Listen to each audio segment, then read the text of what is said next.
Have you ever noticed someone making hard decisions or having inappropriate thoughts of what they do in their daily life? Next slide. Hi, my name is Marcela Pazmino. I am from San Diego, California.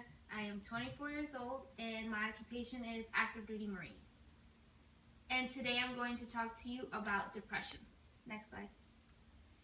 What is my purpose of this speech? My purpose of this speech is to recognize what is depression and to inform you guys what depression is. So I will break this down in 3 styles. What is depression, what to look for, and how to seek help for it. Next slide. So what is depression?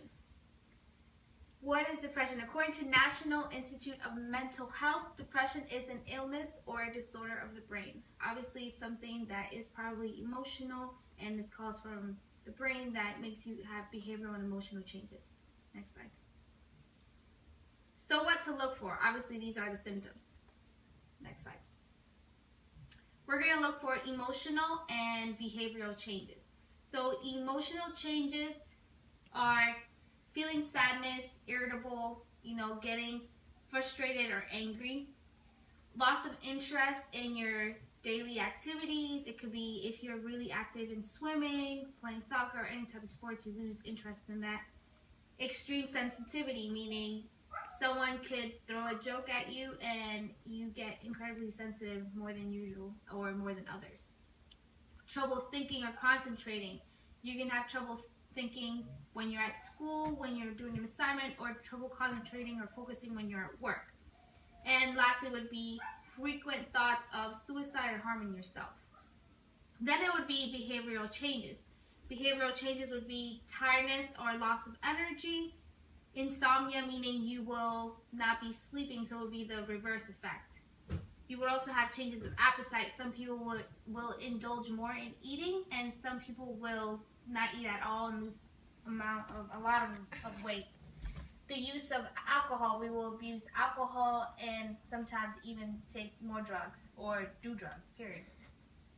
You'll be agitated and restless, and you will have slow thinking, and this will show in your body language. You will be sluggish and not just be abnormal from the rest.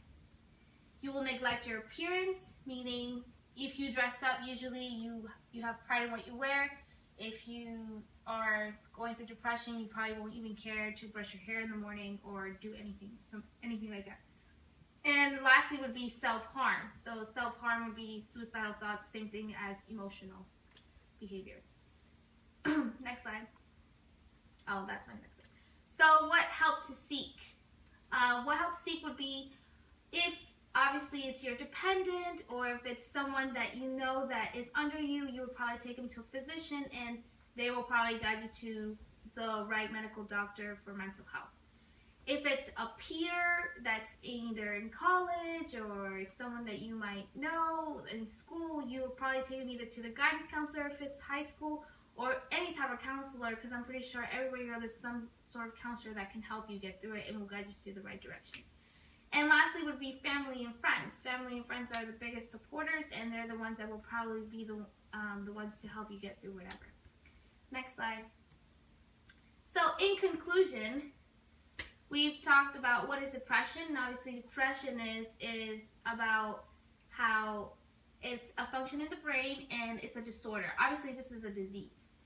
Behavioral changes and emotional changes, obviously sadness, irritability, insomnia. Also, behavioral changes like not doing your daily routines as usual. And what help to seek would be going to your medical physician, talking to your guidance counselor. And this is a big deal because depression can hit anybody, like Robin Williams. So if he was successful throughout his years, it doesn't matter if you are successful, this disease is chronic and it can hit anybody. And that concludes my speech on depression. So thank you for listening. Cut.